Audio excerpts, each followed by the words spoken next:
ꯏꯃꯥ ꯈꯨꯠꯁꯥ ꯑꯃꯅꯤꯅꯦ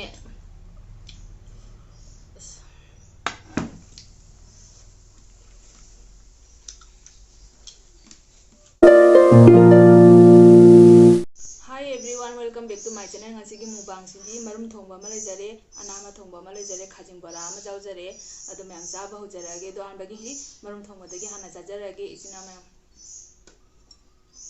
Sabna kaino ni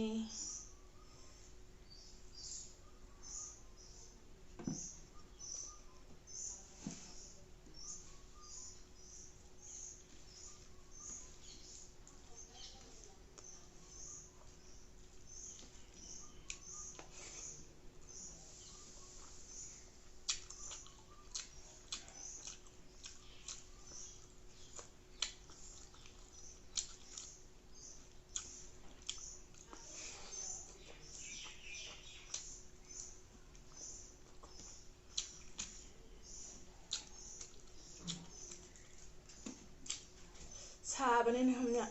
chak thongba phaba gas ta thong ma pop pop pop tai.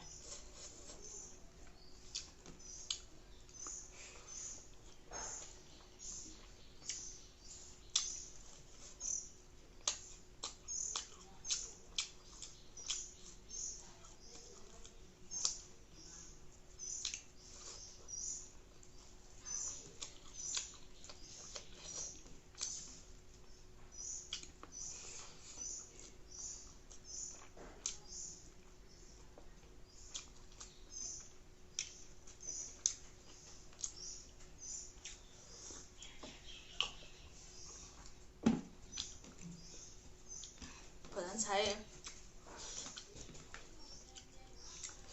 si tanja je su tasma su chakhiba mai su lakta ba loire phutle ngari namba jarani sa se chamanna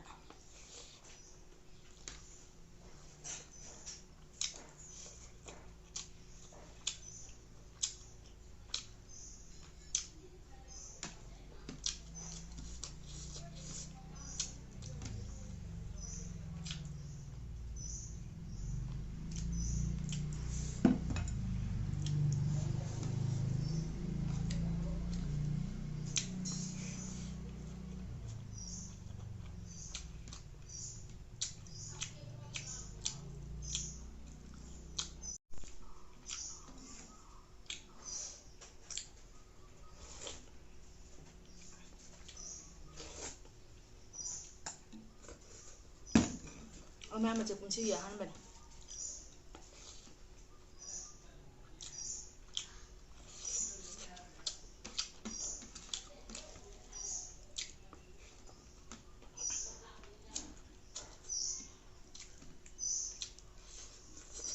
ha ba ha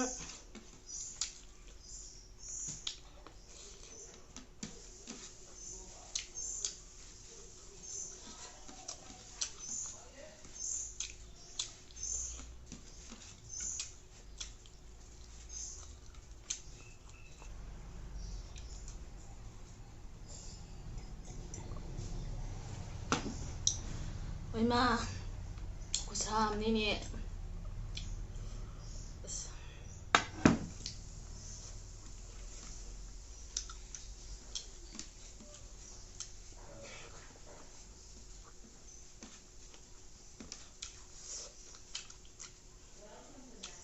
khajing ayaba thabani ha phena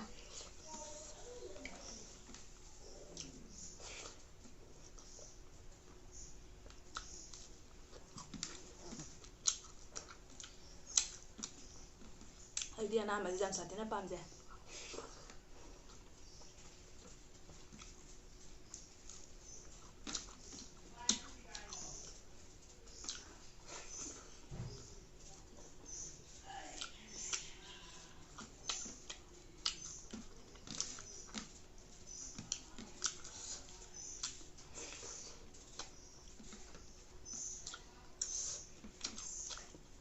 mamiga jamna ne masa son mamiga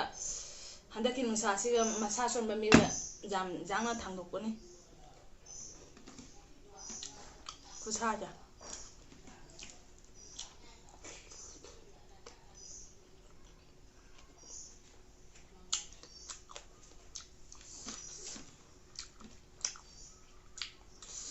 ꯈꯥꯖꯤꯡ ꯕꯣꯔꯥ ꯄꯦꯜꯂꯦ ꯆꯥꯕꯗ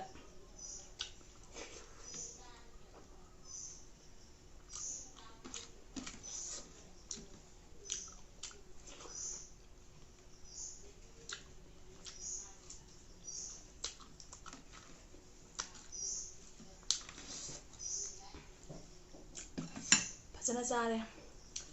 ꯐꯖꯅ ꯁꯥꯔꯦꯕ ꯅꯨꯡꯁꯥꯁꯦ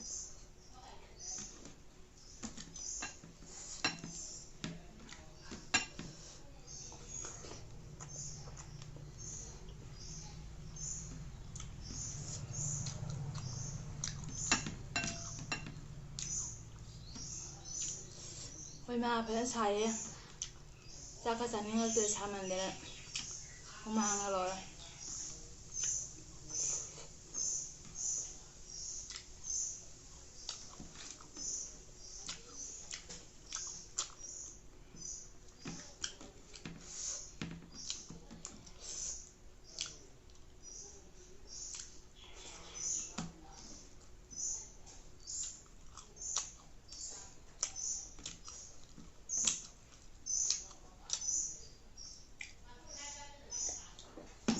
ꯅꯨꯡꯁꯥ ꯁꯥꯕꯅꯤꯅ ꯑꯊꯣꯡꯕꯗꯩꯗꯤ ꯆꯝꯊꯣꯡꯒꯨꯝꯕ ꯁꯤꯅ ꯍꯥꯎꯋꯦ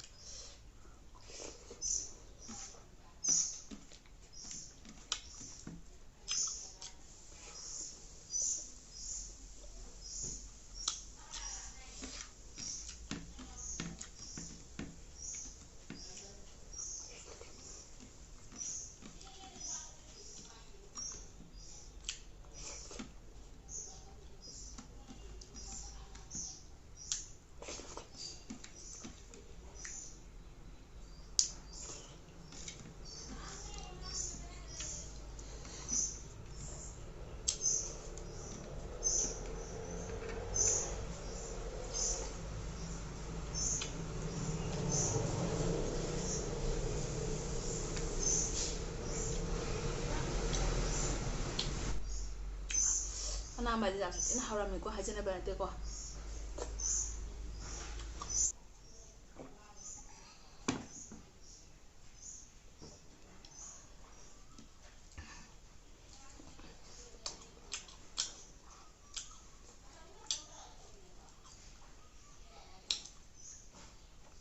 ꯕꯣꯔꯥꯗ ꯈ꯭ꯋꯥꯏꯗꯒꯤ ꯍꯥꯎꯕꯁꯤ ꯈꯥꯖꯤꯡ ꯕꯣꯔꯥ ꯃꯈꯥ ꯄꯣꯟꯕꯅꯤ